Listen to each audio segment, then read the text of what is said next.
Le PNDS a été durant 20 ans à l'opposition sous 6 chefs d'État qui ont tous, les uns comme les autres, permis au PNDS d'exister sans qu'il ne soit menacé dans son activité politique.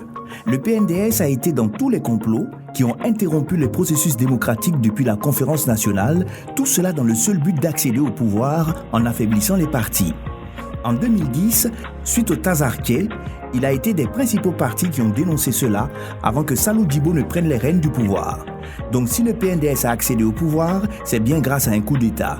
Mais cela n'aurait pas été possible sans le soutien de certains partis politiques avec lesquels il a signé un protocole allant jusqu'à prêter serment sur le Saint-Coran de ne pas trahir ni travestir les aspirations du peuple et les engagements d'avec leurs nouveaux alliés.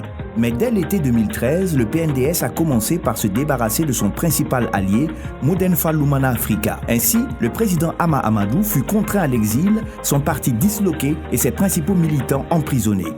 Ce fut ensuite le tour de Albadé Abouba de venir prêter main forte au PNDS. À son tour, son parti fut concassé et 2 autres partis, là aussi, en sortirent, sans compter que plusieurs des responsables de son parti rejoignirent la mangeoire rose. Le MNSD, resté à l'écart depuis plus de 6 ans, a aussi finalement rejoint la mouvance au pouvoir dans l'espoir d'un gouvernement d'union nationale contre le contexte sécuritaire préoccupant. Là aussi, ce parti en fera les frais et subira de plein fouet une cabale sans précédent qui finira par avoir raison de l'unité de ce grand parti qui s'éternisa dans les interminables feuilletons judiciaires. Le MPN Kishin-Kassa, l'UDR Tabat subiront tous un embastillement chirurgical à travers lesquels ils laisseront tous des plumes. Sur toute l'étendue du pays, les militants de ces différents partis seront recensés et menacés pour quitter leur formation politique sous peine de perdre leur emploi. Quant à la société civile, les interpellations, intimidations ainsi que les emprisonnements répétés de ses leaders l'ont dissuadé d'exercer définitivement leur droit fondamental de manifestation,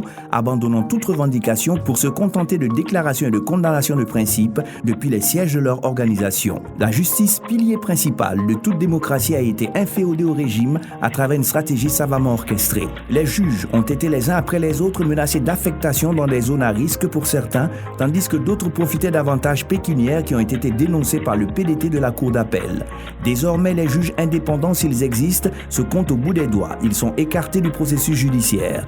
Mais le plus grave est la justice à 2 vitesses qui expédie les procès des opposants, tandis qu'elle fait preuve d'une nonchalance particulière quand il s'agit des membres et proches du régime. Le plus bel exemple fut le dossier des 1700 milliards du ministère de la Défense, dans lequel les auteurs, même après avoir reconnu les faits, n'ont fait l'objet d'aucune arrestation ni poursuite. Pire, les fonds détournés leur ont été concédés. Plateforme Debout Niger, debout.